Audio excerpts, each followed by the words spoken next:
time as well. But tonight is a very special night for all of us here. It's particularly poignant for me, being a native Miamian and a kid who grew up kind of in the periphery of the 60s. I graduated high school in 1972, and I graduated on Miami Beach. So we all know what happened. Yes. We all know what happened in Miami Beach in 1972 with the conventions, which in retrospect I now see as kind of, it was sort of in many ways the end of what we all saw happen in the 60s and the beginning of something else. But I was a kid, I graduated school early just so that I could hang out and watch all of the political figures who were, that's the NSA that is listening to me right now. All of the political figures who were coming to town, I would skip school and go watch them speak at the community center on Miami Beach or other places. And as a kid, someone that I was enamored with for very long was our guest tonight. And I watched him speak, in Miami Beach at the time about so many different things. The war was still going on. He spoke against the war. He spoke about so many things that inspired so many young people like myself. We know what happened post that. Post that, a lot of people lost their way. But Tom Hayden hadn't and hasn't. I think probably if you look back and you think about all the voices who began in the early 60s, voices of dissent, voices of people who were trying to bring some clarity to what was a very confusing time. Tom Hayden has stayed consistently a very, very loud voice for trying to show us and teach us quite a bit. And he does that in his new book. It's called Listen, Yankee, Why Cuba Matters. He's here tonight to talk about that. But the book has already garnered huge amounts of interest and huge amounts of publicity. Katrina Vanden Heuvel of The Nation, she's the editor of The Nation, says about this book, at a moment when all eyes are on Cuba, Tom Hayden has written a must-read book, Listen, Yankee, on the paired revolutionary histories of Cuba and the U.S. As readers of The Nation know, Hayden has been an important voice in these last few years, predicting President Obama would normalize relations in his second term. Guess what? He turned out to get it just right. A vital book for understanding this watershed moment in our country's shared history. We also have heard from the Havana Times. The Havana Times has reviewed this as well, and here's their review. In a wide-ranging discussion, Tom Hayden, author of the new book, Listen, Yankee, Why Cuba Matters, argues the United States and Cuba have much more in common than a 55-year disagreement. This comes as Republicans have launched an attempt to block President Obama's efforts to restore U.S.-Cuba diplomatic relations for the first time in half a century, with proposed legislation to stop new travel to Cuba from the U.S. The bill would block the licensing of new flights and cruise ship routes to Cuba if the landing strip or dock is located on land. Despite such effort, Hayden says travel is being expanded. You'll be able to use your credit cards. The beaches will be open to tourists instead of tanks. History is finally moving on. In thinking about Tom and his work, I came across a quote by Nicholas Lehman of The Atlantic, and he says, Tom Hayden changed America. He created the blueprint for the Great Society programs, writes former presidential advisor Richard Goodwin. He was the single greatest figure of the 1960s student movement, according to a New York Times book review. And during his time in Sacramento, he was described as the conscience of the Senate by the Sacramento Bee's political analyst. Also, The Nation magazine recently named him one of the 50 greatest progressives of the 20th century. I know we will all give him a warm and respectful welcome, and we look forward to having a wonderful conversation tonight. So please welcome Tom Hayden.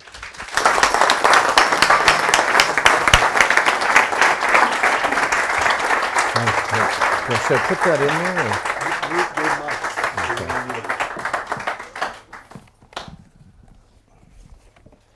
Thanks, Mitch. I appreciate all of you coming to this wonderful bookstore, which in my experience, judgment is the best in the United States.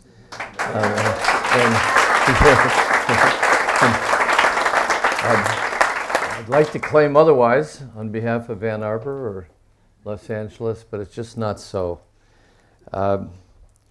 It's really great to be hosted by Mitch, and thanks for those kind words.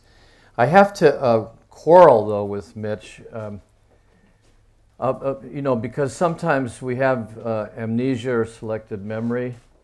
I have a very important basis for knowing that I was never in Miami in 1972. That's because it was when I was romancing Jane Fonda in Los Angeles, California. She went. I later read that according to the Republican Party operatives, official operatives, that I was here overturning buses and burning them.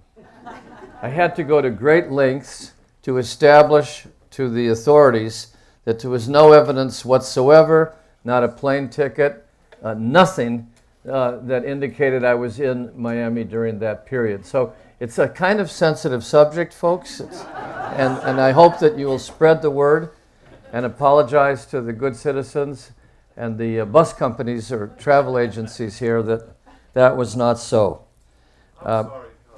Thank you for the apology. I think it was Abby Hoffman dressed as you. Exactly. He says it was Abby Hoffman. No, that was the Zippies, who were successors of the Yippies, heavily infiltrated by the authorities and carefully monitored. That aside, I have to say something else about Miami, and I say this knowing that your reaction will be perhaps unkind. This is the only place where I feel a certain amount of heightened alertness when I speak on the subject of Cuba.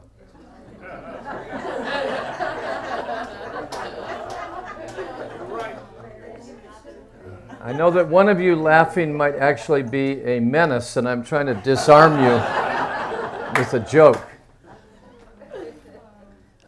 Even when I've spoken at the great book festival here several times in past years, once when I tried to speak on Cuba, I could feel a coldness come over the audience, as if they were nervous about what words would be uttered and what I would say.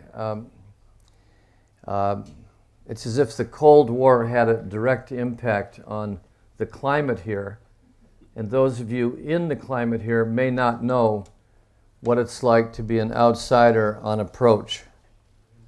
No matter how friendly you are, we are aware of what has happened here over the past 55 years.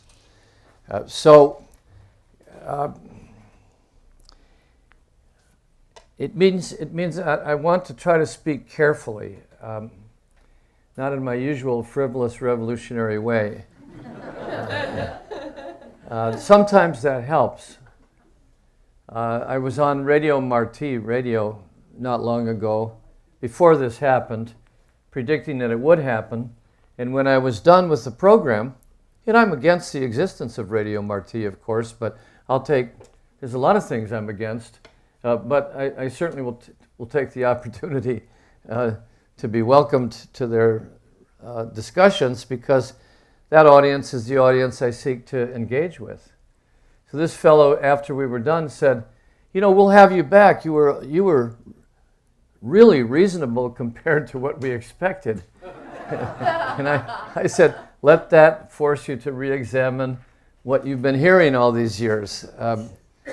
It's partly also because I'm in a conflict resolution mode, in a way, in my thinking as well as in my action. We're talking here about a pattern that began in the 19th century, and more specifically 55 years ago. I was there as a young man from the very beginning. I'm well aware of being 75 years old, and I have respect for the people in their 80s, many of whom live in this city, who went through a painful and grievous experience of disruption of what they considered their everyday lives, and wound up in Miami, giving birth to succeeding generations. There's no exact comparison, but my family is originally from Ireland, and we had a revolutionary uprising in Ireland that ended in failure, and we were forced into exile to Thomas Jefferson's infant republic, the United States of America. I'm named after Robert and Thomas Emmet, the leaders of the Irish National Revolution, one of whom came here to start Irish American immigrant societies. The other was beheaded by the British. The Islamic State was not the first to practice beheading. My namesake was beheaded, and his skull was bounced on the streets of Dublin and left as a message to any Irish people who would get out of line. That's a way of saying that so many of us have experienced the historic misfortune of having been caught up in civil conflicts that could not be resolved without force. And there are always side effects and casualties, winning sides who go on to find new problems, and losing sides that go on to find new countries. A third of the United States colonies were loyalist, after all, and supported the British side in our own revolution. And many of them were forced out of the infant Republic of the United States and set up Orange Orders in Ontario, where you can find them today. Revolution is not a pleasant experience. Even if you believe it's a necessity, it has consequences, and one always has to have a certain humility and regret about those consequences while still trying to carry through on what seems to be the only path made available. So,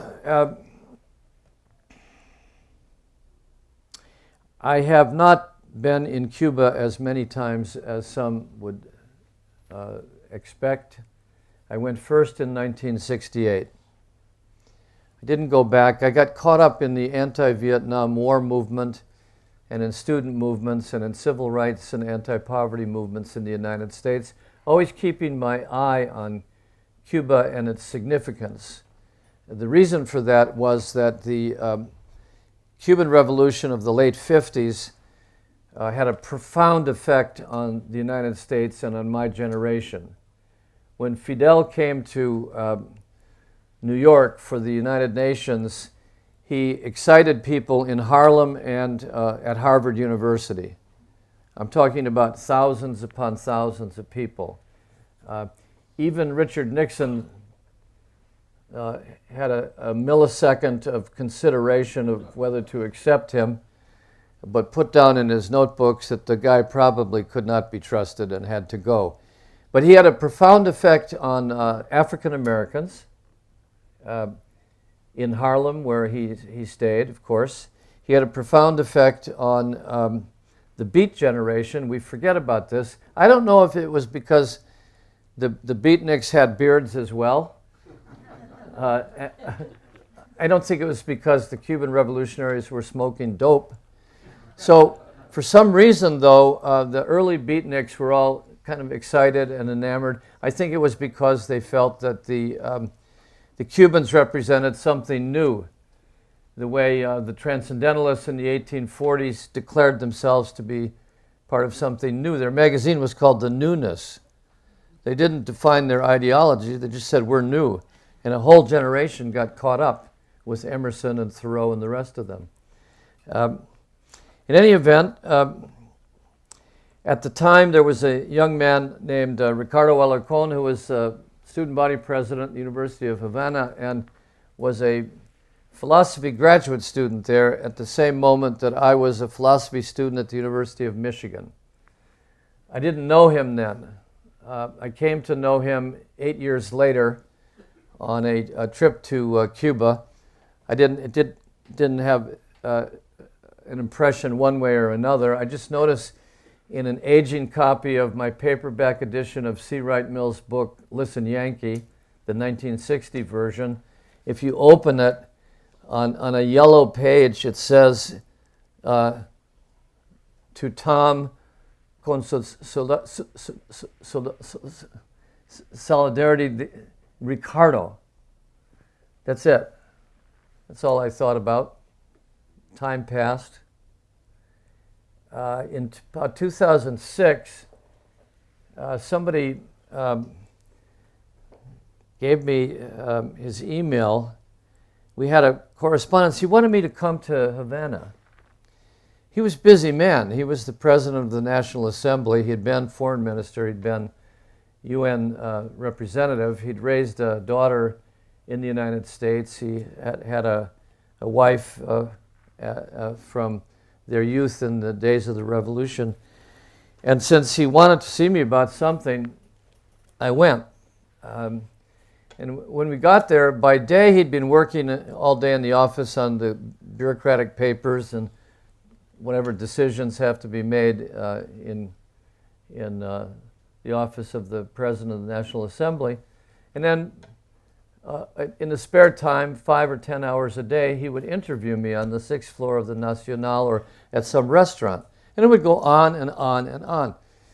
And I asked his daughter, Margarita, what it was about. And she said, 2 old guys talking. So that became the first chapter of the book. And I realized it wasn't completely off the cuff, this idea. How many of you are old guys?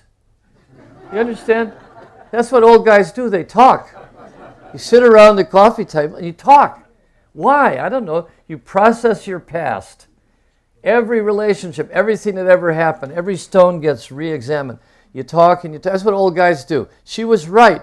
He wanted to talk about everything that he needed to know more of that had happened in the United States with the civil rights movement and the anti-war movement and the Cuba solidarity activists, the Venceremos Brigade. He wanted to know. He was trying to figure out what it meant. Why did we do that? And what effect had it had? That was it. And it all went into the Cuban archives where it remains to this day. And there really no secrets were shared as far as I could tell, because the fellow with him, the close deputy, turned out to be an informant for a foreign power and is now in a Cuban prison. So whatever I said has been carefully examined by whatever agency he was reporting to. The focus, if there was any thematic focus to this discussion that went on for days, was he wanted to know about the New Left, the civil rights and peace movement, student movement's concept of democracy in the United States. He'd been charged with bringing some level of greater democracy to Cuba gradually through the National Assembly, and was trying to understand the concept. And he'd done a lot of reading on Western literature about democracy.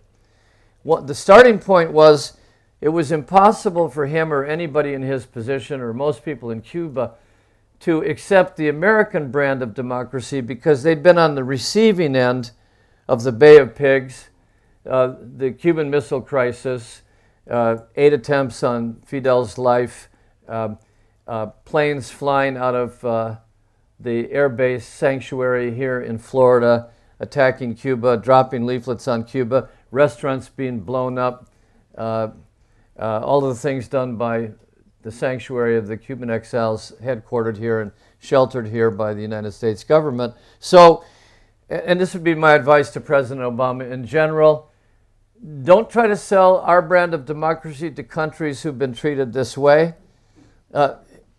It won't sell. You have to come up with either an apology or a modification or an alternative. And so I think Ricardo Alarcón was trying to explore that, no matter how fanciful it would seem. And he was interested in the New Left idea of participatory democracy, which we had borrowed not from Karl Marx, but from John Dewey, the early 20th century philosopher. And the idea of participatory democracy, which I know is a mouthful, wouldn't be branded today, was that democracy was broader than the right to vote. Like Thoreau had said the century before, vote with your whole life, not with a mere piece of paper. So we were for voting rights, but it didn't stop there. We realized that in our families, the fathers were too dominant. It wasn't true that father always knew best. Children should be able to talk back to their father. Wives should be able to talk back to their husband. Neighbors living in neighborhoods should have a voice against massive development that is not in their interest or that they don't prefer. Employees in a factory or office should have a voice and not leave their right to speak behind when they go to work at 9 o'clock in the morning. Citizens should have some voice in foreign policy, especially if their kids are going to be drafted into wars that they don't believe in, and so on. A great idea for movements, a difficult idea to implement. It's not been implemented very much, but here and there you find elements of it in our system, like the CEQA, the Environmental Quality Ordinance that gives people a right to be heard at a public hearing about development. Thousands of little things like that. So that's what the conversation was about, because it could mean in Cuba something deeper than how many people get to run unsuccessfully against Fidel Castro for president before he dies. That was like a non-starter. But meanwhile, there were millions of Cubans who wanted more voice, wanted more participation. They'd put down a lot of energy and sacrifice for the existence they had, and it's not easy to live without some democratic process under a one-party system headed by one man or one man and his brother for so many years. They didn't want to overthrow that man. They knew, unlike some people in the CIA, that he would eventually die a natural death, that it shouldn't be hastened, but that at some point there would have to be a transition. And I think in Ricardo Alarcon's mind, it was best to be prepared to be thinking, what transition? Little did he know what was about to happen within a decade. It's here. So that's what that was about. Then in 2013, I had this intuition based on nothing more than a lifetime of thinking about it and reading about it. But I had this sudden intuition because I was very close to President Obama's state of mind, or so I thought. I had this intuition that we were going to recognize each other's country and be normalized before Obama was out of office and before Raul Castro resigned in 2018. That there was a 5-year window at most, and this was underway. I came ironically, and I hope you don't take this that seriously, I came to have a great respect for secrecy because no one knew about what I intuited was going to happen. If anyone had known, it might have been derailed. So there was total secrecy in Washington and Havana. I still haven't been able to count how many people were in the know. We're talking here about this many fingers. There was a lot of hints, but you really had to have a clue after clue. You had to have some intuition. Mine was that legacy is important, that we're approaching a period when both Obama and Raul will be out of office. Times have changed. There's no longer some Soviet empire. There's only Latin America and Central America, which have embraced and integrated with Cuba, leaving us isolated. And that's a foreign policy problem for the United States that could only be resolved by improving relations with Cuba. And I just had this sense that, to put it in a more humanistic way, revolutions are like a little bit like life. I was talking to this other old man about all that we had seen, going back to when we were very young men. And you know, at the beginning of life, it's like the beginning of a revolution. There's hope, idealism. Young people see things no one else, or we claim no one else has ever seen this before. And they're motivated to rise and reach. And then it's like climbing a mountain, one step at a time, putting the pick in, making a step, making sure you don't fall back. But still there's that desire for the majesty of the mountaintop that King talked about. You keep going. But revolutions and human beings age. You achieve things, you achieve the fullness of your powers, you achieve middle age, you run into conflicts and contradictions that you never expected. He, for example, just on the most human level, expected to be in love with and living with his wife for the rest of his life. She contracted Parkinson's at a very young age. He spent his middle age in a Cuban hospital by her bedside talking on the phone with U.S. diplomats about issues like Elian Gonzalez. That wasn't supposed to happen. That doesn't happen, or so we think when we're 20, but it does happen in life and in politics and in history. And you also come to a point where power is old and it cannot be renewed.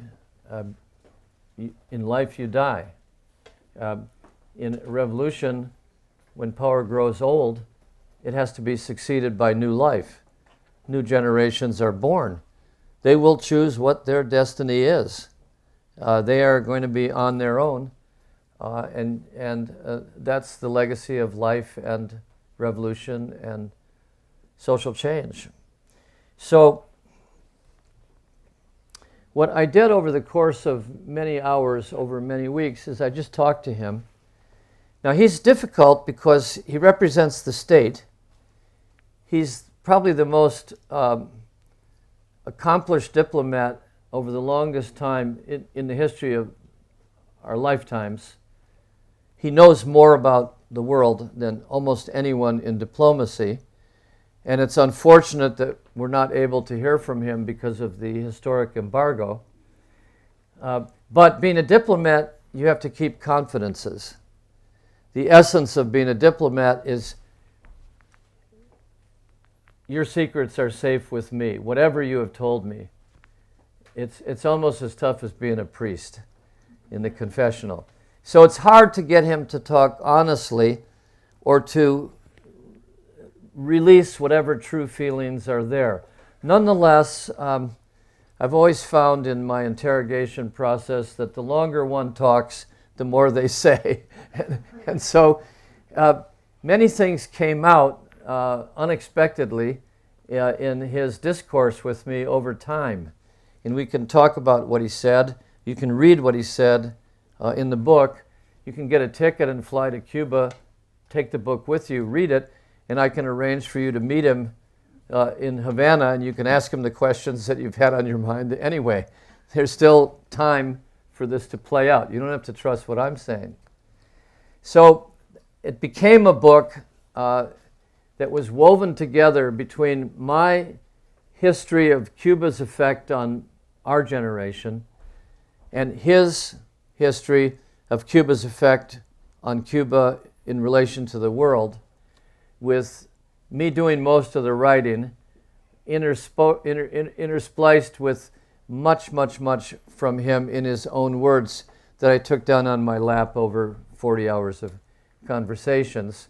And it's also complicated because I was predicting that normalization would come before the book was out. And I was yelling at my editors, hurry up. Well, no one believed me. Ricardo Alarcón did not believe me. He said, Tom, you may be right, but I think it will take several more years. People on my right would said, that's impossible because don't you understand we have a monopoly on Congress, so the policy cannot possibly change. We have it on lockdown. People on my left said, it will never change because, of course, imperialism never changes. And I started to scratch my head, and I went through what the Catholics call a period of doubt in my own sanity. But I realized one thing, that it is absolutely, totally preposterous to believe that nothing ever changes, right? So one has to assume there will come a point where this will change after 55 years. Why not in the next 3 years? And I had all kinds of clues. One I'll just share with you. You have to be a good detective. One of my key clues was, remember the big hubbub about Snowden, who stole the secrets from the NSA and was going into hiding, and he got to Russia out of the hands of the CIA, and he was supposed to fly to Ecuador through Cuba. The only way to Ecuador from Russian Airlines was through Cuba. And all the reporters, like maniacs, clustered at the Havana airport, waiting to see if he was in seat, whatever it was, 27, on the transit flight through Havana to Russia. And he wasn't there. It didn't surprise me, because at that point I knew that with these negotiations going on, it would be exceedingly strange for Cuba to help the most wanted person in the United States escape to Ecuador, especially when they didn't even know this fellow Snowden, especially when they could leave him in Russia. That's not exactly what Cuba would have done in 1967. But it was a sign that something too important was on track to be derailed and create a new contradiction and controversy between the United States, Russia, Cuba, Ecuador. That was a sign. There were a dozen signs. I concluded that minute, when that seat was empty, that something was definitely happening behind the scenes among handfuls of negotiators. And that's why I think the December 17th agreement was so secretive, but at the same time so detailed. It covers about 50 points, many of which have to be elaborated at further negotiations. But you don't come to 50 points of agreement overnight. That was hammered at over a 1-year, 2-year, serious secret set of negotiations, leaving some things aside that couldn't be resolved, but going ahead and making the announcement. So when the agreement was announced on the Day of Lazarus, otherwise known as December 17th, I told my publisher, I told you I was so angry. And he said, well, you have 10 days. Can you rewrite the book? I said, roger that. Just give me the 10 days, because I'd already written the book saying this is going to happen. So all I actually had to do was interview a couple of people about how it happened precisely, and then rewrite the prediction into a historic analysis and start the book with the first 50 pages about how it happened, and then go back to two old guys talking, which would be how we got to this point. So that's what the book attempts to do.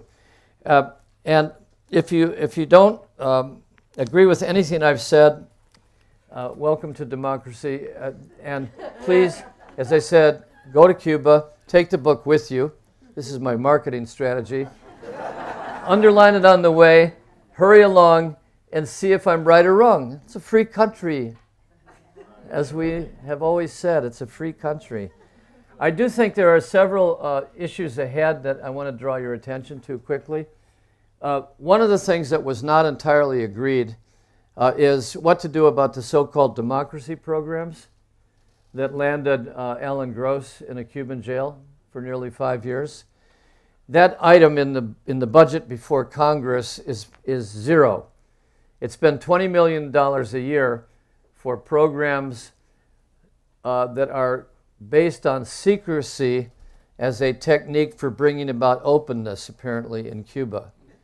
Programs that Senator Leahy, who's in the forefront of this process, have called Dumb, Dumb, and Dumber.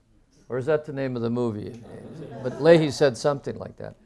So that issue will be very complicated, because Obama wants to cater to the dissident community, partly in Florida. He doesn't want to shut down that money. Knows, however, that to be supporting secret programs in Cuba runs against the opening of the relationship. On the other hand, Cuba will have to accept the fact that people with dissident inclinations may be running around the island, but they shouldn't be secretly subsidized by a foreign power, namely us. So there'll be a compromise of some kind. You might want to weigh in on that. You really need to examine what Ros-Lehtinen and Diaz-Balart and the others, Rubio, are talking about. Poor Rubio, he needs a new platform to run for president, but I'm sure he will find one.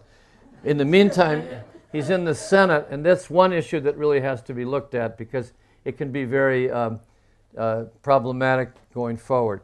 A second issue that I think is really important that people always ask me about is, will Cuba be flooded now with Yankee tourists, and will Starbucks be open all over the island? As if it's like our precious little island where only a few of us get to go. No. I think the Cubans are well prepared for North Americans. 1 million Canadians go every year. 500,000 from this area go every year. More will go, that is true. And my proposal is that before you buy your next Starbucks, consider carefully whether you want to deprive Cuba of that opportunity. I do not think this should be a stumbling block. I think it's silly. What I would like to see is Starbucks in Cuba with a living wage for the baristas and Cuban coffee sold at Starbucks in Miami, actually. It remains to be seen, will there be a living wage in either country? I have no control over that. I think my most far-reaching reform, and this is going way out on a limb, I do not have the intuition that I'm right this time, not at all. This is at risk. But I do think we have to think 3 years ahead. I would like to see, and I'm going to say this carefully and quickly, President Obama's Guantanamo problem, since he's pledged to close Guantanamo, needs an extraordinary creative diplomatic approach because the detainees in Guantanamo are mainly from Yemen. They're middle-aged. They have no Yemen to go home to. No one else will take them. I can conceive of a negotiated arrangement where Cuba gets Guantanamo back, resolving the 1898 issue, which no one in Cuba has forgotten. But in exchange, under international supervision, Cuba takes the detainees who are still alive and habituates them to life in Cuba. Not behind bars, but in neighborhoods, under watch. After all, what are they going to do? Attack the United States from Cuba? Not likely. Jump into the ocean, start swimming to Florida because they heard that was a good idea and be eaten by sharks? No. No, it's a gradual 30-year solution to a problem that is seemingly insoluble. And I believe this, that diplomacy is the management of the insoluble. Diplomacy is the management of the insoluble. The alternative is chaos. Diplomacy is the management of the insoluble. We are in the process of managing what has been insoluble, and Guantanamo, in that context, is no more problematic than many other things that are on the agenda of the two countries. Let it be a gradual process. Let it be discussed. And one other thing. How about Major League Baseball in Cuba?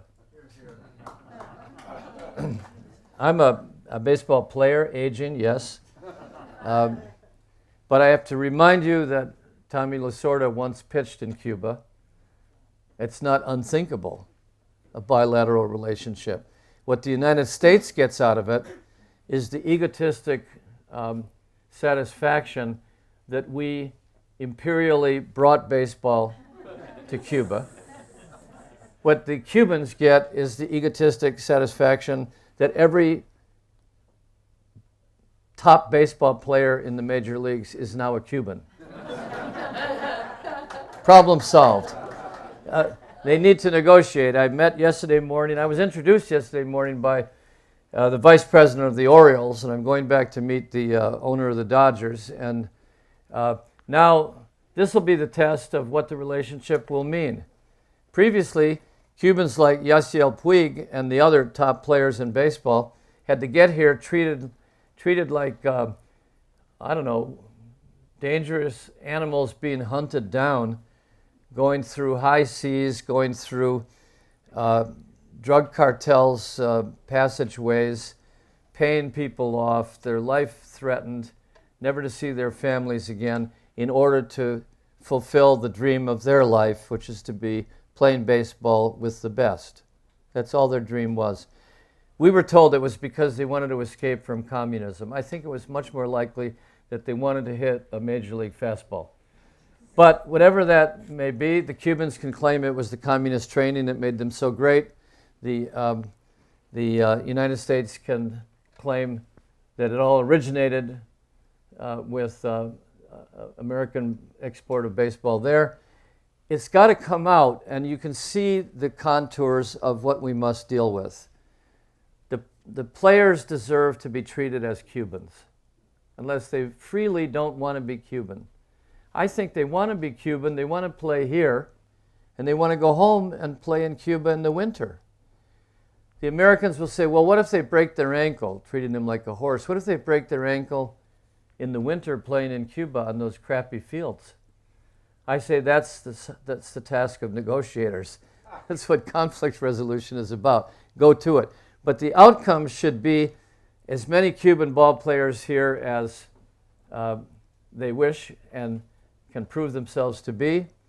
The money that they're paid goes to their families, goes to the Cuban government in terms of taxes for the state, rules and regulations, health policies have to be set, and they should be able to play in Cuba in the winter as well. And if it comes to that, we can negotiate spring training camps there. Maybe someday, since we've already expanded to Canada, we can have Major League Baseball somewhere in the Caribbean. That's beyond my hope, but isn't that reality? Isn't that what's happening? Don't we live in a diasporic culture where things like this will seem absurd one moment and utterly sensible in years to come? If we think of it that way, as an unfolding relationship with nothing predicted, I think we can fulfill the dream of Marti, who, by the way, is a hero to both sides of the divide. The dream of Marti, after all, was that we live in one America, that it's all one place. He, after all, planned a revolution here and died fighting it there. And it seems to me this understanding that this is our permanent geography, our permanent international status, is now open for discussion and open to a future that Ricardo and I never dreamed would come about. Thank you very, very much.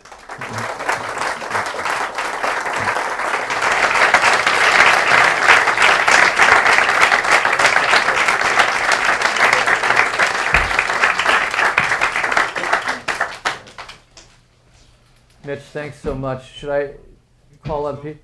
We can open it up to questions.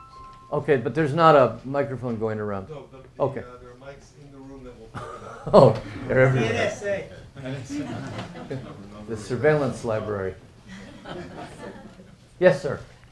It seems to me that much of this is a matter of power politics, that the established Cuban leadership here has at stake being able to continue its control of the Cuban community, and by admitting that there is perhaps a life in Cuba today that could be used would endanger their position. But it works the other way too. I spoke to somebody who just emigrated from Cuba on a boat a few years ago, and she said in Cuba, the Castros aren't in power anymore. It's the military that really controls the whole thing. And on both sides, on the side of the Cuban leadership here and the side of the leadership of Cuba, it seems to me that they don't want to give up power and will do anything to keep progress from being made. I think you may be right, although I don't have a good analysis of the inner power structure of the Cuban state in comparison with what we know about even the secret levels of power in our country. But I'm assuming there are people in both countries who were disturbed or maybe threatened by the process that's ongoing. The Cuban military doesn't have a war to fight. They're not going to fight us. They're not going to have wars with Latin America anytime soon. They have models in China and in Vietnam of the military moving into state planning and economic development, better or worse. If their budget is reduced, it might be a threat to some, but it would be more money for health care or education. In any event, their commander-in-chief gave the word on December 17th, and they're known to follow orders, so I think they're trying to adjust to the new situation as it is. On our side, I think Obama was quite brilliant in his ability to read the situation with the Cuban Americans in Florida and see that there was a generational difference between the octogenarians, and that's no criticism, I'm nearing an octogenarian myself, and their grandchildren. And he saw that he could win Florida twice, and that he could win the younger generation of Cuban Americans virtually. And so it was changing. And he also saw that you could be a Cuban American, hate communism, hate Fidel, and still want to go to Cuba. And how normal is that? And so for Rubio or for the Cuban American politicians who might be threatened by this, their problem is that their own constituents have left them. That their own constituents no longer believe that the key to overthrowing communism in Cuba is not being a tourist and just continuing to starve people, which means you cannot see the old plot of land of your grandparents, you cannot see your relatives, you cannot shop, you can't do this, you can't be normal. And there are people in this room, I'm sure, who know what being abnormal is, but I beg you to think deeply. If you've led an entire life of abnormality, which means trauma, instability, uncertainty, the desire for normalcy is extremely important, and it should not be dismissed as a light aspiration. People want to go. They can have more than one idea at once. They can be down with Fidel and they want to meet somebody in Havana. And what Alarcón says in this book is that change in the migratory status and the tide of migration has forced a new situation to become more desirable to more people. Without that change in the Cuban Americans in Florida and in Union City, this would not have been politically possible for Obama. So that too has to be considered as a powerful, it's almost anthropological, no? It's just an influence like the tide. It's there, and there's not much you can do about it. And I don't think they'll be able to stop this. Slow it down, yes, but I don't think they can stop it. Yes? Question. There's no doubt that Cuba has not been isolated as Americans think, because they had 3 million tourists in 2013 from all over the world, so they know what's going on. I know Americans have the feeling, oh, you know, we're going to open up a world for them. They know the rest of the world. But my question is, when do you think the people of Cuba will have freedom? Freedom of speech, to be able, this happened the 17th, 2 days later, they went out to speak, to see, they were arrested. We have, like I call Acuña's, our own Nelson Mandela, the Cuban Nelson Mandela, who was in prison 17 years. when they try to speak out, they're arrested. How long do you think it'll be before they get freedom, which is what they want? More than the baseball games, more than we just had. Baseball is a part of the road to freedom because you get to scream at umpires. More than, like I say, the exchange of the. I don't know the answer to your question. Obviously, that's what's important to the Cubans. Yeah, that question is behind us now. We're in a new situation. It's inevitable. It's irreversible. Will come. You feel it will come. This is happening now. So, in this new situation, as it unfolds, it's very hard to predict. If an election were held today, I think Raul would be elected by 75 or 85% of the population, precisely because the December 17th announcement was so popular in Cuba. This is not a good time to run somebody against Raul Castro. Later would be a better time, but right now, people are very happy with this and they want to protect it. If you have a reduction in the threat from the United States, whether it's a real threat, an imaginary threat, a secret threat, if you reduce that threat, freedom of speech can only benefit. Freedom of speech can only increase. If the Cubans try to quell people for speaking out as this unfolds, they will have less and less support. Remember what I said about Latin America. Latin America passed from right-wing dictatorships to democracies without much help from the United States, but they've succeeded. That was not lost on Ricardo Alarcón, that elections were possible. And Latin America expects Cuba to democratize as much as Latin America has democratized. Should they be announcing that at press conferences? No. Should they be sharing that with the United States State Department? No. They consider it a Latin American matter, and that the Americans have been intervening for too long for Latin America to be openly criticizing Cuba. But in their discussions, and they have ways to discuss these things, Cuba's well aware that all of their brother countries in Central and Latin America have elections, have greater freedom of speech in the formal sense than elsewhere. And so my guess, because I'm not one of these parties to this discussion, is that will be sorted out and argued by people of Latin America with the United States eavesdropping and asked to participate now and then. But it will not be dictated from here. It will come from a consensus in Latin America that has been established since the 1990s. And in Latin America, there are differences of opinion. You know, Brazil is different than Venezuela. One of the comandantes just got elected president of El Salvador. How unusual is that after that war? He got elected after he went through a guerrilla war in which brothers and sisters killed each other. Different factions, they assassinated each other. He knows what strife is like.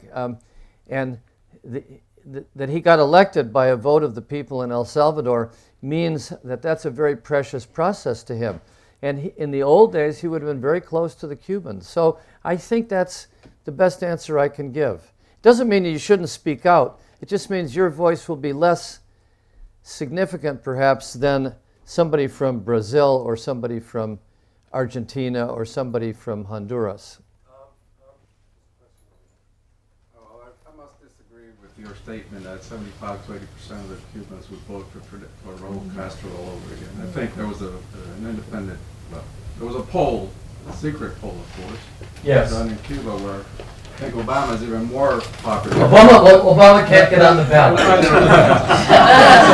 He might do very well, that's right. So I don't think 75 to 80% of Cubans, the new generation certainly hasn't had the opportunity to choose their own destiny. Absolutely not. They have not had the chance to choose their own destiny, and they never will as long as that repressive system is in place. I don't believe it'll happen. That's fine. Unless the system opens up, and it's very doubtful it will open up. It's a free country. What I said was based on Mark Frank's survey, which has multiple sources, multiple samplings, but it's a rough estimate, and this is before December 17th. About 2/3 thought that the government was good or good enough, and 1/3 thought it was bad or very bad. And I would think that would be consolidated if you ran an election, yes or no, on the December 17th agreement. People would vote overwhelmingly for that. I don't know if they would vote the same for the president who negotiated it. I meant that slightly in my casual Tom Hayden way. But if I were advising Raul Castro, I would say, put it on the ballot and put your name next to it, and you're going to be reelected. 2 years from now, another election, it'll be very, very different. But right now, people really want this to go forward, and they worried that it will go backward or something bad will happen. As to what kind of future, some say it'll never change because it'll be like the Chinese Communist Party. In that case, we might have a Hong Kong. Who knows? But I think it probably will change because it's sort of unsustainable to pass along power on hereditary lines. Can you think of, besides monarchs, I can't think of any one line of descent that's... Huh? Who? The Bushes would be second, or the Kennedys. But something's got to give, and I would not focus only on whether there should be more than one candidate for president. I still am very interested in power sharing, power being decentralized, elections as part of a transition that empowers more people to do things in their backyard, at their co-op, in their marketplace. And I don't know how that will be done. I was very serious about the issue of Starbucks. If Starbucks opens there, will Cubans go along with the idea that they should be paid as little as possible, which then would replicate the worst of North America? Or will Cuba cooperate with the living wage movement here and say, in honoring those people in the United States, we're going to pay our workers the same and give you a good deal on coffee? And who's going to decide that? That's a democratic process I'm really interested in because it's now right around the corner. What about the travel agencies? Are they just going to be wiped out by Delta Airlines? Or are travel agencies going to have some ability to organize trips? And who will decide on who they get to see when they visit Cuba as a group? Will it be anybody they want? Will it be closely controlled? All of those things have to be negotiated, and your voice in that should be raised. Instead of the past issues, I think the present issues are more interesting right now. They're being decided. I can see, that's why I keep coming back to the baseball example as like a laboratory of how many things have to be argued about right now to make it better. And who gets to make the argument? Yes? I have a question. First of all, I want to say I met your son in Havana, Cuba, because I opened up the CNN Havana Bureau. I moved to Havana March 12, 1997. You're talking about CNN. none other than Troy Garrity? Yes. Okay, because it could have been Liam No, Hayden. it was Troy. Okay. Actually, he ran out of cash, and we had to come to the office to pick up I know that story. Okay, I'm the one that gave him the cash. Okay. All right, so... Did he pay you back? So I lived there for 4 years, and as you were talking, I mean, I was very moved because you were saying when the airplane is trying to land. I've been watching that airplane trying to land since 1994, when I was in my early 20s working for CNN. Now I'm in my mid-40s, and I'm seeing the changes. I'm excited about the changes, and my question to you is something that's always bothered me: is TV Marti. I traveled all over Cuba with my little radio, trying to get the signal to listen to radio and TV Marti. Could never get it. None of my Cuban friends can ever see it. or hear it. And I see all the tax dollars that are being spent on TV Marti and Radio Marti. When do you think that will change? Good question. I should have added that to my list because that's got to be on the table, even if the table's invisible to us right now. You know, that it's not on the table means they couldn't get a resolution by December 17th, so they decided to go ahead. One way I would approach it if I were counseling Obama is close down Radio and TV Marti to save the taxpayer money in exchange for a deal with Cuba to open the internet or something. Everything has to be, you know, this for you, this for me, but it has to move forward to a goal that both sides can live with. And where the Cubans are in, I think, in serious trouble is lack of access to the internet for all kinds of reasons, including the fear of too many people. I mean, they already talk a lot, they already write a lot, so for all of them to have open source, it's got to be kind of mind-boggling for the older generation, but it has to happen. It's practical now, it's not idealistic. If I'm a Cuban doctor, and I met some American doctors yesterday who are dealing with Cubans in surgery discussions, you have to have the internet to study the medical journals. If you are a scientist in Cuba, you have to have the internet or you fall behind. It becomes a disadvantage to your practice. And so therefore, the internet is inevitable and Cuba has to adjust to it. And Obama may be hoping that it leads to some kind of revolution. I don't know what Obama is hoping, but I think he understands that some things are irreversible, some things are necessary, and he's letting them be unleashed. And this is, to me, the top one. I'm so glad you raised it. So they'll be able to see my son's television series filmed in Miami if they hurry up. It opens in June. Otherwise, if you give me your card, I'll email him tonight. Okay. Yes, sir. I appreciate the chance to ask a question. Thank you for your good insights. I come from California, and I've studied Cuba now here in Miami for many years. I appreciate your statement that you come from another place and bring another perspective. And I ask you along those lines for something that is kind of a meditation for a moment. I understand Cuban Americans in the sense of family and the sense of a tie to this, people who were forced to leave their place as they see it and all. And the depth of feeling in that. I'm interested in the broader context of the Cuban embargo, our relations with Cuba, as it's seen by the rest of us, if I can say it that way, by the American public. Or maybe it's something bigger than just the American public. We see Cuba as a tropical paradise. We see it as taking it to the man. We see Cuba as a socialist wonderland and all. My question is, what is the embargo about within the context of the American political or maybe philosophical system? That's all. That's my only question. That's an interesting question. I'm not sure if I understood it, so come back at me if I fail. I think in general, most Americans don't care about Cuba. They think, unless they live in certain areas, they think it's behind us. They have no problem with Obama normalizing relations with Cuba.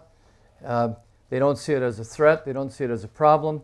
If they think about it at all, it's a vacation alternative to Jamaica. But no, if you're interested in normalization, that's not a bad starting point. In other words, they're not seething with hostility like they are over Obamacare. You know, that's a much bigger problem than what you do about Cuba. It also means that the level of intense interest among people that care about Cuba has gone down. On the left are people that are very happy that this finally happened, but they've already moved on to Latin America or to Obamacare or to the living wage movement. This is just good, that's over. Or they're saying, I don't believe it, it's not really going to happen, it's a trick. It's a backdoor way to get back into trying to overthrow the Cuban government and so on. Most people So I think it's a good thing that our attitudes have normalized, even if it appears like we've become bored or indifferent. That's better than being hyper and wanting to resume the Cold War. And slowly but surely, American entrepreneurs will meet their Cuban counterparts, and that will be very interesting and very intense. Artists and musicians, hip-hop DJs will be wanting to go down there and be asking what are the boundaries. It's like baseball. The Cubans, I think, will be ready, but they'll have a different agenda than the North Americans. And I think the overwhelming thing that you see happening now will continue for another several years, which is a jump in tourism to the island. I don't know what the number is, Mitch, do you? But everybody, everywhere I go, whoever I talk to, they just got back last night. They can't wait to go. They're complaining. They're complaining that the Cubans are unequipped. They don't have the hotel space. I can't get a ticket. So there's going to be this rush of people, which will be good for the Cuban economy if, as I assume is correct, you'll finally be able to use your credit card. And those people will be deciders. If they have a bad impression of the island, it'll be felt here. If they have a good impression, it'll be felt. And they should be talking to Cubans about the issues you're raising, you know, at the restaurant or on the street corner. You know, I'll give you an example of how our culture has improved their culture, despite the fact that we think it's a one-party state run by one man. Take the issue, which may not be popular with everyone here, of LGBT rights. All right? In 1965, Allen Ginsberg, the poet, was thrown out of Cuba because he was gay. And he started yelling and howling about the persecution of gay people at the ice cream stand and elsewhere that he had seen in Cuba. And the Cubans argued, no. It's a backward attitude. The revolution will wipe it out. We're not going to have this gender sexual diversity. You fast forward, and for some reason, Raul Castro's daughter, Mariela, is one of the leading voices for LGBT rights in Cuba and around the world. And she even votes no occasionally in Parliament. Is that because she's daddy's girl? Maybe she's protected. But don't you think we have influence on our fathers and mothers? It's not just they have influence on us. Don't you think that the constant stream of North American visitors who happen to be LGBT, who go to Cuba and argue with Cubans about this is bad, this is backwards, has eventually had some effect?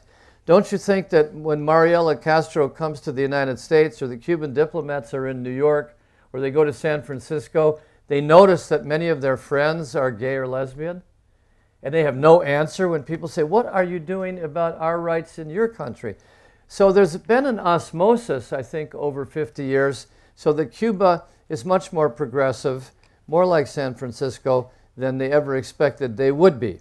Now, if we said that's because of our imperial superiority on all matters, that wouldn't be working. But if it's because of constant dialogue and argument, and they make a calculation, who are their friends, and they shouldn't be insulting or humiliating their friends, change happens. So there is some hope for steady change within a system that seems unchangeable, I would say. How many others? Yes. You want to talk about the Irish? I've got it right here. Yes, I'm Irish. 50 years ago, when the Cubans started coming to Florida, they turned over all their property and their wealth in Cuba. Now, if it is normalized, as you say, sometime into the future, will these people that are now their grandchildren or children, will they be allowed to go back to Cuba and get their properties back? I doubt it. No. Look, This is a reason. if it's not in the December 17th agreement, it's not likely to happen in the next 2 years. So they put that aside because it's a question of just compensation, right? And it's very complicated. If you tried to trace on geographic lines who owned what in every acre of Cuba, you would have a very hard time deciding where to begin the negotiation. Are people owed something? Absolutely. Are they owed what they had? It's probably an impractical dream. However, it starts with people going back and making their claims and taking their photographs and visiting people. And there's got to be a bilateral commission where people argue their case. And I think that's what the agreement imagines. So this is not an impediment to diplomatic relations, but it will be a thorn. It will be an aspect of the conflict going forward peacefully. I can only guess at that. I'm not an expert. But I've heard the same complaint many times. Yes, Tom, thank you for coming, although it's somewhat bringing, a Californian coming here is somewhat like bringing coals to Newcastle in terms of Cuba. A couple of things. You're probably aware, about a year ago, there was a survey out of Washington that talked about the changing attitudes. And then we had our Florida election where one candidate openly embraced Chris. Yeah. And given Florida politics, he almost won, which is an old story here. Just a side note, earlier this week, or last week, Roger Noriega, the fellow who was Jesse Helms' aide, who wrote the Helms-Burton Act, was in Miami talking about this from a different perspective. I should like to point out, you have something in common with him. He's a big baseball fan, a Washington Nationals That's a start. fan. And of course, we in Miami, we have some more particulars to Jose Fernandez. But Of course. the point I would like to get to is the racial divide in Cuba Yes. and the racial divide between Cubans in Cuba and Cubans in Miami. Do you have any comment about that? Yes, I think that there's a racial divide that's a consequence of the history, and it will grow if you practice normal neoliberal economics in the relationship. In other words, the people here that send remittances back tend to be white. People on the receiving end, therefore, benefit disproportionately. So they have to face it. But it's a good time to face it. Wait till the Obama family visits Cuba. They'll bring it up. The children will bring it up. Michelle Obama will bring it up. Look, I'm African American. I'm the First Lady of the United States. Tell me about your problems. Those kind of conversations will blow up everywhere. As best I can understand, the mistake on a theoretical level is the original Marxist analysis was based on class and national liberation from colonialism. And so if you raised the issue of race, you were pushing a black power agenda which would be exploited by the United States civil rights movement, and it would harm the unity of the Cubans against the United States. So it was always the race issue will take care of itself in the natural course of socialist revolution, which of course is total nonsense. But it's understandable if you think that raising the race issue will divide the nation against the bigger enemy as defined as the United States. So now that that's over, and the United States has a black president, I look forward to seeing that discussion go forward when the Obamas hit the beach, which I'm sure they will before too long.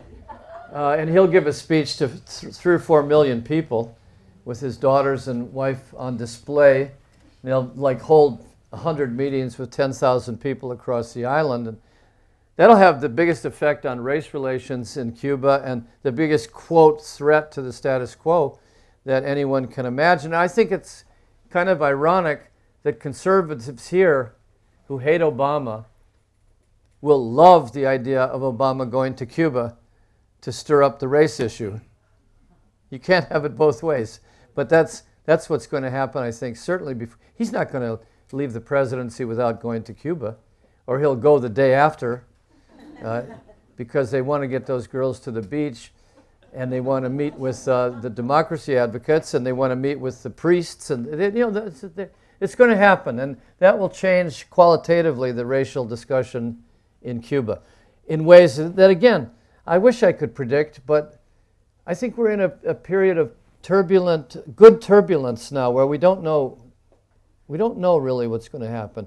Forgive me for saying that as a Californian, but Let's take 2 more questions. okay, up to you. You want to call them? I hate to turn anybody down. Mitch will be in charge. Okay, that's it. There goes a third. Too late for you. See Mitch if you have a problem. We'll take 3. Okay, good for you, Mitch. Well handled.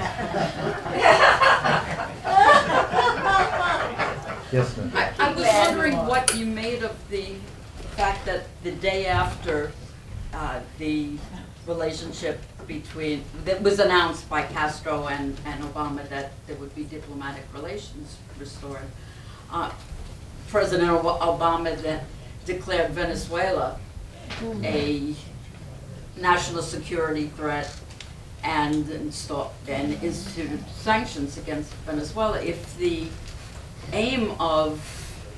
one of the aims of restoring relations was to reestablish close relations with Latin America, Good question. this did the opposite. So I'm wondering if you think that the reason was that it was a crumb thrown to the Yes. anti-Castro, anti-Maduro people, or is the U.S. policy just in Latin America as confused as it is in the Middle East? I think that was a stupid mistake. The national security establishment was not happy with this. That's why Obama kept it a secret from them. If you think I'm exaggerating, read the chapters of my book. I interviewed people from the Kennedy administration, the Carter administration, the Clinton administration, the Obama administration about what went wrong and how it could possibly be that we go through 55 years of being unable to recognize another country. And the short answer is there's an element in our government that is part of the allies of the Cuban exile community, and they thought they were doing the right thing and trying to prevent the coming to pass of December 17th. So whether Obama wanted to do this, what he did do, because the presidency includes many factions, is exactly what you say. He thought in order to lessen the hostility of the right-wing Cubans in Congress and in Florida, he would give them the Venezuela portfolio. Not to overthrow Venezuela, but to have something to do. And he didn't realize that when you write sanction, you have to put in inane language declaring that the country whose individuals you're sanctioning is a national security threat, which is totally counter to what he believes about Latin America. I don't know if he noticed that or thought he could get away with that, but it lasted about 5 minutes because Maduro seized the opportunity, is he's got a lot of problems in Venezuela, and he started railing against the United States and rattling everybody in Latin America, and Obama quickly corrected and had his Ben Rhodes or somebody announce that no, Venezuela was not a national security threat. Nevertheless, they were still sanctioning these Venezuelans, and it became a secondary but real issue at the summit. I think that the Cuban right-wing idea, do you call them that here? I'm sorry if that's too harsh. But the idea was, since they're going to lose on Cuba, we'll give them Venezuela, and they can work on destabilizing Venezuela. And if they can overthrow Maduro, they can take the oil and cut off the supply of oil to Cuba, and then Cuba will fall. The Castros will be in the street, and the revolution will succeed on 2 fronts. That was the theory. It's the same kind of thinking that has bedeviled and screwed up our policy for 55 years. When Obama saw that, I think he also decided he got to put the brakes on that. That's insane, because Latin America will not cooperate in such a scheme. So it got muffled at the summit, but it definitely is an issue to be watched. First of all, because Venezuela is in a state of chaos anyway, not all of which can be blamed on imperialism. I've been there 3 times. 47 or 48% of the voters in Venezuela hate the government, and many of them violently hate it. So it's a very, very unstable situation. But it's not in Obama's interest to see Maduro fall and Venezuela go into chaos. No. But he still has to attack Maduro and attack Venezuela, but not to an extent where somehow it becomes a national security crisis indeed. So it's not going to happen. Venezuela is going to have to figure out its own solutions, and they won't be able to blame the United States for every internal problem that they have. Crime is a big problem. Inflation is a big problem. It's a very divided, very, very divided country. But yeah, you had your eye on the right issue, that was one of the direct consequences of the December 17th settlement, to placate the right by giving them something to do about Venezuela without their realizing that they would be on a short leash anyway, because they were not going to be allowed to go in and overthrow Venezuela as a way to overthrow Fidel. So that's where it sits, and it's extremely touchy. Is that the word you use? I don't mean touchy-feely. I mean, it's just very touchy situation. Yes?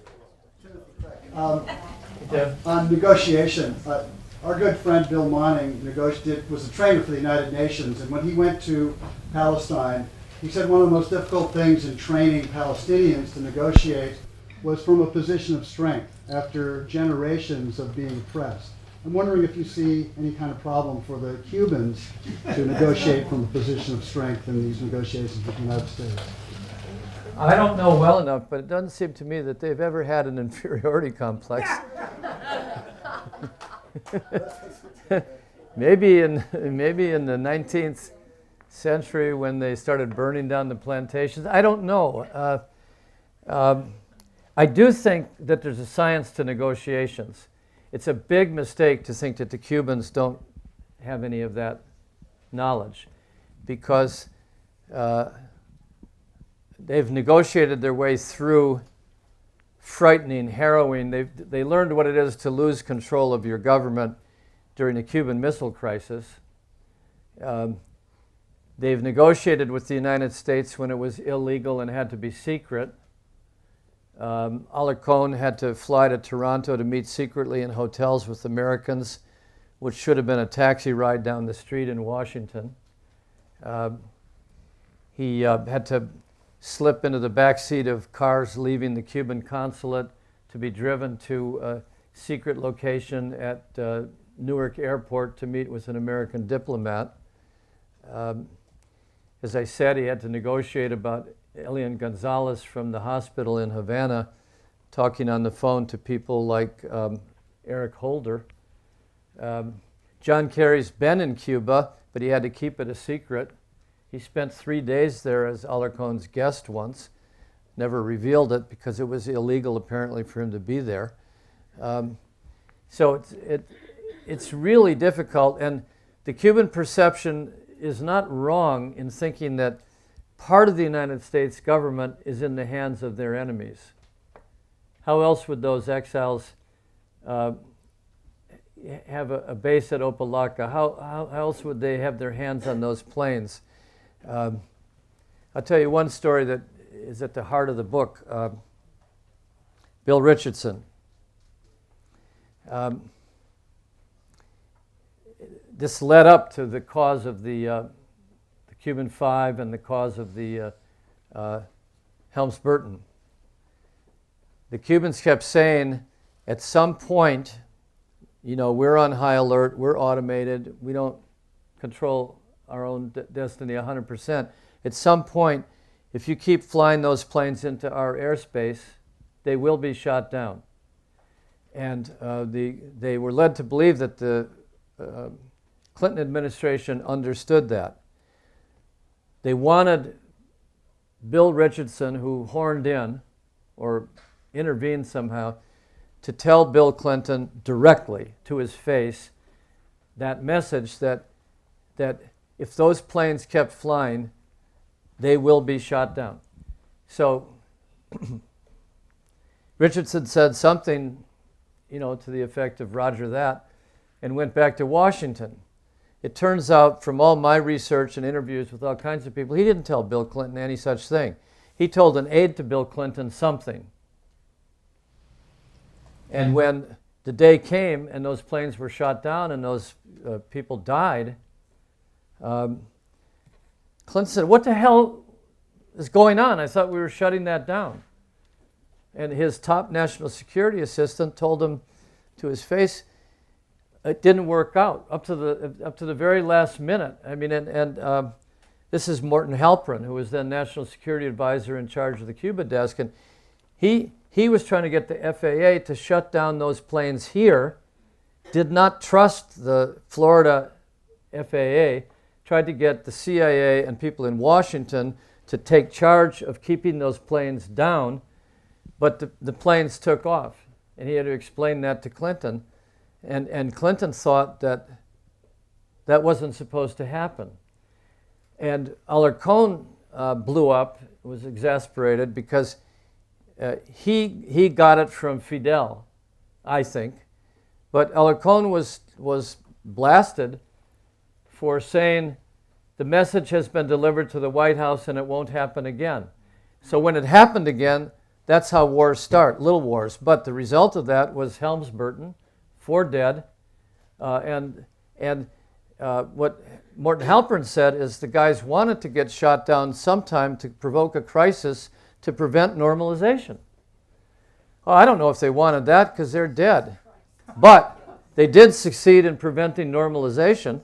They did get Helms-Burton, and that was it. And these are the kind of stories in the book that I think you really need to read to understand how out of control diplomacy can get, because there's multiple factions. There's some that want to do harm to your intention. There's some that want to do something and have to be secret about it. They have to be secret from the law enforcement in Florida. That's how Elian Gonzalez went down. They couldn't tell law enforcement here. Janet Reno had to tell an agent of hers to go do this, and they kicked down the doors, something that I wouldn't exactly approve of in the 60s. But Alarcón said it was the only way that he ever could have been extracted, because if anybody learned there would have been a gunfight. And you wonder, well, how do we not have this ever happen to us again? Not that everything can be settled by 2 people talking eye to eye and saying, do we have an agreement? Do we have a handshake? Yes. Is it in writing? Yes or no? But that's helpful. Billy Manning, who's now in the state Senate, would know that, and that's been hard to come by in all these years. It's all documented, the attempts by good people to make it happen and how they were thwarted over and over and over during all these years. Our very last, very good question, right over Oh, here. see, another hand. No, one more working question. up. Well, he's already asked one. Last so question. not bad at that. Tom, I completely agree with you that normalization is inevitable. But is it executive action? Is there congressional action that is required here? We have a 2-year window of the remains of the Obama administration. And I guess my question is, how much can the politicians in Florida drag this out and prevent the inevitable? As an example of that, a small one maybe, but a baseball example that you might like to know about. Bring it on. There was, about a year ago, there was supposed to be a reunion between the retirees of Los Industriales, the baseball team in Havana, and the retirees who came and live on this side of the Florida Straits. They came here. How'd that go? Well, I'm about to tell you. Premature. Well, they signed a contract with a local university to play a series of reunions and baseball games and so on. And on the day before the games were scheduled, the university promptly canceled the contract. we had to find them a place to play in Broward County that is where that kind of issue is not so sensitive. But my more serious question is really how much can the local Florida politicians delay what is clearly the inevitable? That's very courageous of you to have sought that venue and to keep on. I admire the courage of people who have favored normalization in Florida, because it's like, you know, favoring integration in Mississippi in 1965. Tough. But on the question, I talked to Eric Holder confidentially. I have a pretty good sense that they mapped this out and they knew how they have a game plan, and it's unfolding. First of all, Menendez is out of the way, or Menendez is damaged because he's under indictment. So that takes care of the New Jersey wing of that opposition. Secondly, the Cuban officials in Florida have been outwitted because Obama has won here twice. Third, it is true that you can't get rid of Helms-Burton without a vote of Congress, and you can thank Bill Clinton for doing that. He will testify that to his dying day that he regrets having done that, but he did that. But it can be hollowed out. This is what these folks can't stop. They are going to validate credit cards. So American money is going to be spent in the country that subsidizes a dictatorship, as the right wing would say. So the embargo's purpose is hollowed out. Obama has multiplied by 20-fold the number of categories to travel. People are traveling in more numbers than ever before already. What remains is the terrorism list, which had prevented Cuba from having access to international banks. I thought, from a conservative perspective, the way to undermine communism in Cuba was to have the 1% bankers lend them money. No, that was extremely dangerous, and it was only recently lifted by John Kerry and by Barack Obama. And they think, and I think they're smart, really smart, that the conservatives in Congress don't have the votes to overturn it. So that's the first test. In 35 days, Congress has to act or it goes into effect. And finally, what's left of the Helms-Burton, the main thing that's hanging there like easy fruit is, if you can believe this, it's still illegal to travel to Cuba as a tourist. This is like telling kids in the 60s not to smoke dope. It makes everyone a criminal. They all are tourists, but they have to say, I'm going for religious reasons, or I'm going for business reasons, or I'm going to meet an entrepreneurs conference or something. So there'll be this argument. Republican Senator Jeff Flake will put in a bill backed by Leahy saying, we want to lift the ban on going as tourists. And Rand Paul will have to take a position, and Rubio will have to take a position. Are they going to come out swinging against the idea that Americans can't go to Cuba as a tourist?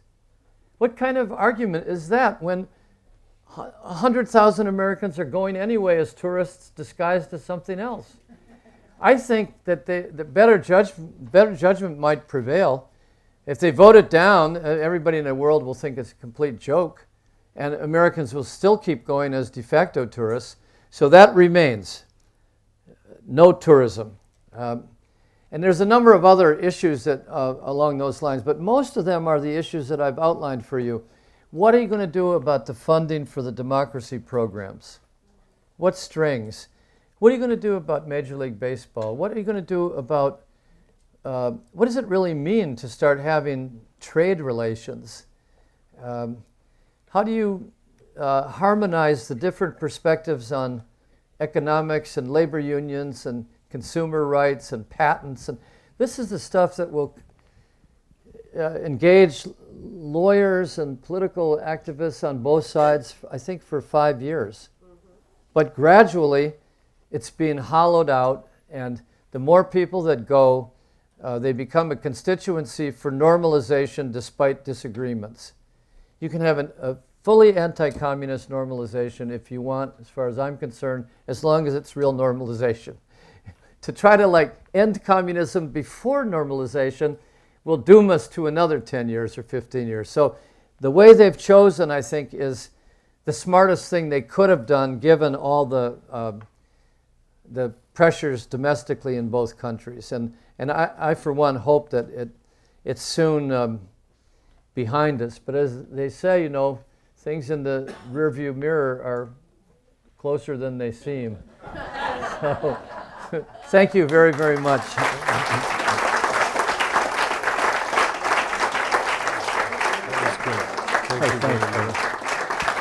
Thank you. Thank you, Tom Hayden. Thank you all for coming. Thanks for a very, very vigorous conversation. We really appreciate it. And Tom's books, this book as well as other books, are for sale up front. Tom will be over here signing. If when you leave you can fold your chair and put it against the wall, we'd all love that. And if in fact you have to rush off and can't stay, if you purchase a book and leave it at the desk and give us your address, we'll send it to you for free. The shipping for free. There we go. I got to do that again. Again, thank you all. Do you want me to sit here?